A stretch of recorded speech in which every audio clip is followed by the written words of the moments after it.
What's up everyone? Assalamualaikum. I'm Noore Jannat Meem once again with a new English tutorial. So আজকে আমাদের যে বিষয়বস্তু ক্লাসে সেটা হচ্ছে আনকাউন্টেবল নাউনগুলো কি সিঙ্গুলার নাকি প্লুরাল। সো এটা কাইন্ডা কিন্তু একটু কনফিউজিং ম্যাটার যে আনকাউন্টেবল নাউনগুলোকে আমরা কি সিঙ্গুলার ধরবো নাকি প্লুরাল ধরবো, এদের সাথে যে ভার্বটা আছে সেই ভার্বটাকে কি আমি সিঙ্গুলার হিসেবে ব্যবহার করব নাকি প্লুরাল হিসেবে। সো টেনশন নেওয়ার কোনো দরকার নেই, আজকের ক্লাসে আমরা এটা খুব সুন্দর করে দেখে নিব যে আসলে সিঙ্গুলার হয় নাকি প্লুরাল হয়। সো আনকাউন্টেবল নাউনগুলো আমরা কাদেরকে বলি? আনকাউন্টেবল নাউন আমরা সেই সব নাউনদেরকে বলি যাদেরকে গোনা যায় না বা গোনা গেলেও গণনা করা হয় না। সো ব্যাপারটা কীরকম, যেমন আমরা বলতে পারি পানি। পানি কিন্তু একটা নাউন, ওয়াটার একটা নাউন, কিন্তু আমরা পানিকে কখনো গুনতে পারি না, একটা পানি, দুইটা পানি, তিনটা পানি এরকমভাবে গুনতে পারি না। সো গুনতে পারি না, uncountable noun.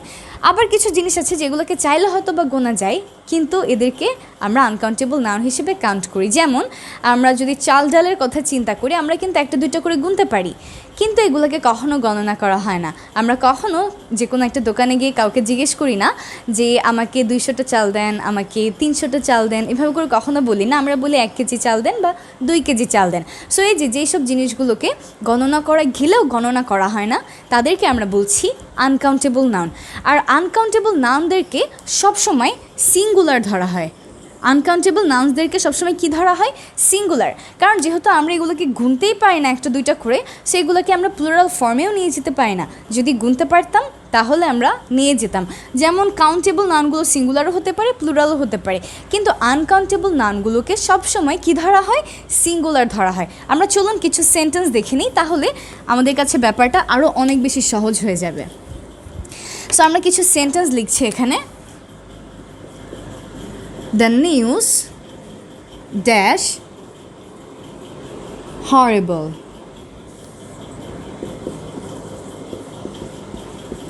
The furniture dash good.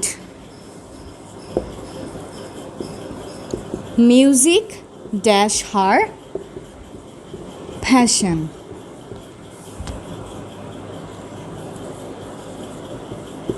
Water dash helpful for us.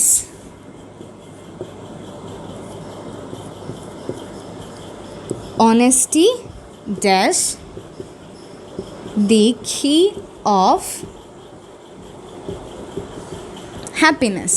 So এখানে আমরা বেশ কয়েকটা সেন্টেন্স দেখলাম যাদের মাঝে কি আছে? আনকাউন্টেবল নাউন আছে। যেমন দ্য নিউজ, নিউজ হচ্ছে আমাদের জন্য একটা আনকাউন্টেবল নাউন। তারপর আছে দ্য ফার্নিচার, ফার্নিচারও আমাদের জন্য আনকাউন্টেবল নাউন। আমরা যদি স্পেসিফিক্যালি চেয়ার বা টেবিল বলি, চেয়ার টেবিল আমরা গুনতে পারি, চেয়ার টেবিল কাউন্টেবল, কিন্তু ফার্নিচার যদি আমরা বলে ফেলি সেক্ষেত্রে এটা আনকাউন্টেবল নাউন হয়ে যায়। Similarly music uncountable noun, water uncountable noun, honesty uncountable noun. So এদের পর আমরা এখন কিছু ভার্ব বসাবো, আর দেখবো এটা সিঙ্গুলার হয় নাকি প্লুরাল হয়।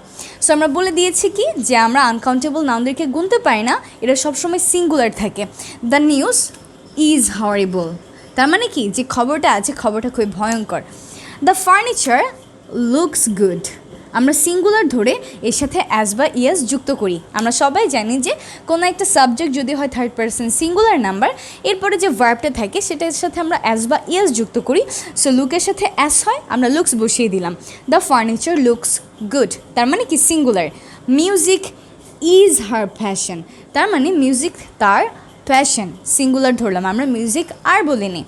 Water dash helpful for us, water is helpful for us, পানি আমাদের জন্য খুবই উপকারী।